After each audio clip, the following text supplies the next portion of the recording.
Dr. Claytor here, gorgeous patient who came to see us because she was frustrated that the aesthetics of her neck didn't match how she felt on the inside. This is her before, this is her after, about a year later, after she had the MyEllevate Necklift procedure.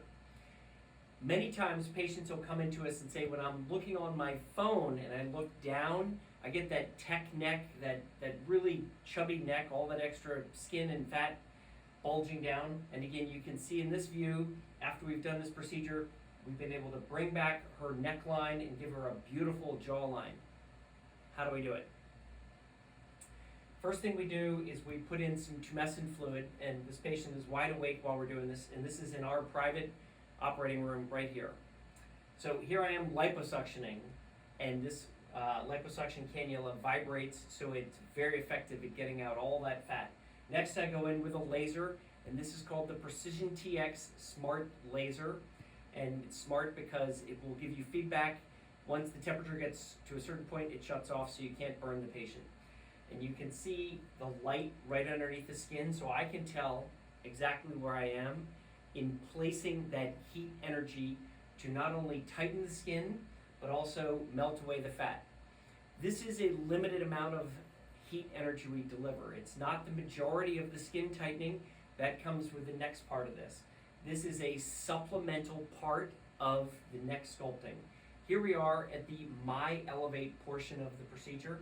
I'm making a small incision back behind the ear where I'm going to anchor the suture that will allow me to tighten up and create that suspension bridge to bring up that neck tissue and give that patient that beautiful contour.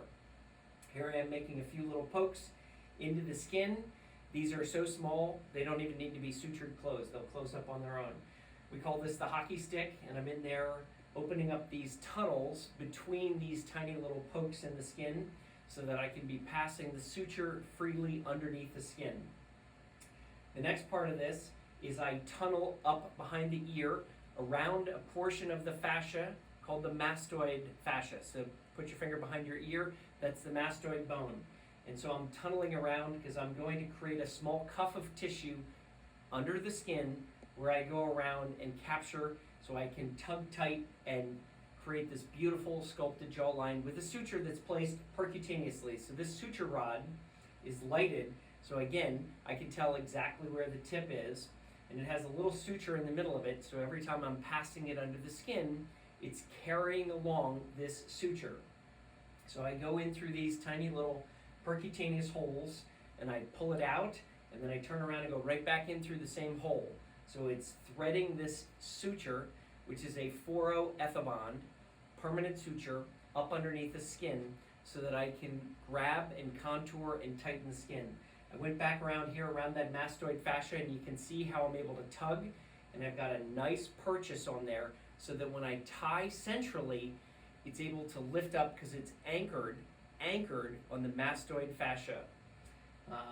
Here I am getting ready to do the final tightening, and you can see as I tighten, we're creating more and more of this jawline definition, and I sit down and look at it very carefully and sculpt it, and this one last little maneuver is freeing up the suture so that it's not tethered to the skin and it's beautiful contours, and then I give the patient the A-OK because they've just looked fantastic.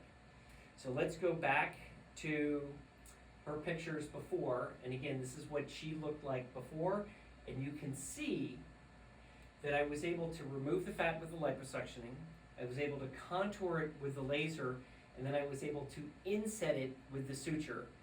A 3-part technique to deliver a very long-lasting and beautiful jawline. I hope you found this helpful. Give me a call if you have any questions. Thanks so much.